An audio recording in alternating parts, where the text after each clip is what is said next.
শ্রেণীর টাকা আপনাকে রাস্তার ভিতরে পিস্তল বুকে ঠেকাই বলতেছে, এই বেটা কি আছে বের কর, এই দেরি করে করে গুলি কর। এখন পিস্তলের ভয়টা তো সরকারি করে টাকা পয়সা দিয়ে গেছে, এরা টাকা একটা ভালো মানুষ আর তো আসে না। আর বর্তমানে এক শ্রেণী বেরিয়ে নিয়েছে শিক্ষিত কলম ধরে, কলম ধরে বলতেছে টাকা দিলে তো এখানে চাকরি উল্টা, এই টাকা দিলে তো এখানে চাকরি হবে না, টাকা দিলে তো এখানে কাজের বিল পাবি না, টাকা দিলে তো এখানে তোর এই কাজটা হবে না। এটা টাকা একটা ভালো মানুষ আর তো আসে না। শিক্ষায় বলে মানুষের বুঝবে না, অনেক নেই কথা, অনেক শিক্ষায় বলে মানুষের বলে বুঝবে না, বুঝলেন নাই? আর গ্রামে একটা পরিবর্তন করে বাপ মায়ের তো পোলাপান আতুর করতে করতে বুঝবে না, ভূত।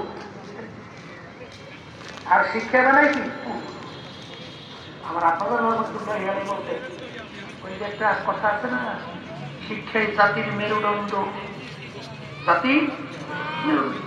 আপনাদের আমার কথাটা ঠিক, সব শিক্ষা জাতির মেরুদণ্ড হতে পারে না, সুশিক্ষাই হলো জাতির মেরুদণ্ড।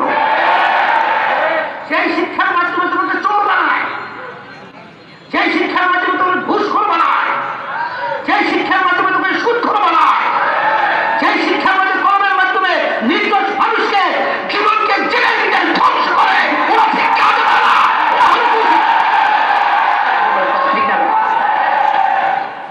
ও শিক্ষা হতে পারে না, ওরা শিক্ষার নামে বড় টাকা। কথা ঠিক না? ঠিক। সুশিক্ষাই হলো জাতির মেরুদণ্ড, কথা ঠিক না? এখন এই দুই ধরনের টাকা হিসাব করে, একটা পিস্তল ধরে ছুরি ধরে নিয়ে, আর এক দল হইলো কলম ধরে নিয়ে। এখন হিসাব করে দেখে মানুষ আছে করে আছে, হ্যাঁ, কেউ রাগ করে না বলার চেষ্টা করে। আমার বাজার তো কেবল বর্দারে মা বন্ধু কেবল এই বুঝ আল্লাহ দান করছে মানুষের মধ্যে, পশুর মধ্যে দান করে করছে।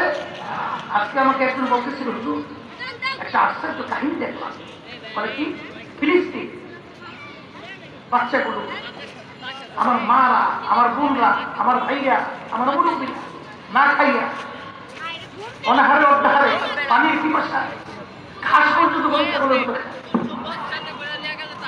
সেখানে তেরানের জন্য বিস্কুট আছে, বিস্কুট, সেই বিস্কুট ছোট একটা মেয়ে বাচ্চা, ঠিক ও একটা প্যাকেটে দিল, দ্বিতীয় প্যাকেট আর সম্ভব না, কারণ ও জানে যদি আমি বেশি নেই আমার আর এক ভাই আছে, আমার আর এক বোন আছে, এর নাম হলো মানুষ। আল্লাহ রাসূল সাল্লাল্লাহু আলাইহি ওয়াসাল্লাম তিনি তখন গাই মা, মানে ওই দুধ পান করে, কি করে দুধ মা, হ্যাঁ দুধ মা, দুধ মায়ের একটা দুধ পান করতে আর একটা দুধ জোর করল তাকে মুখে নেওয়াইতে পারত না। ব্যাপার কি, ব্যাপার কি?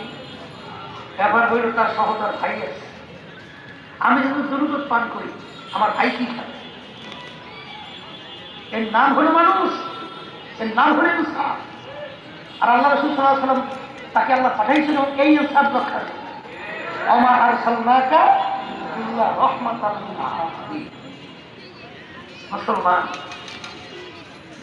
আজকে এই নীতি আদর্শ ভুলে, আজকে ডাকাইতের, সালেমদের, খুনিদের, সবচেয়ে নিকৃষ্ট মানুষদের সংস্পর্শে ওদের নীতি আদর্শ তুমি পছন্দ করো, তুমিও কিন্তু চোরের সহযোগী, তুমি একজন চোর।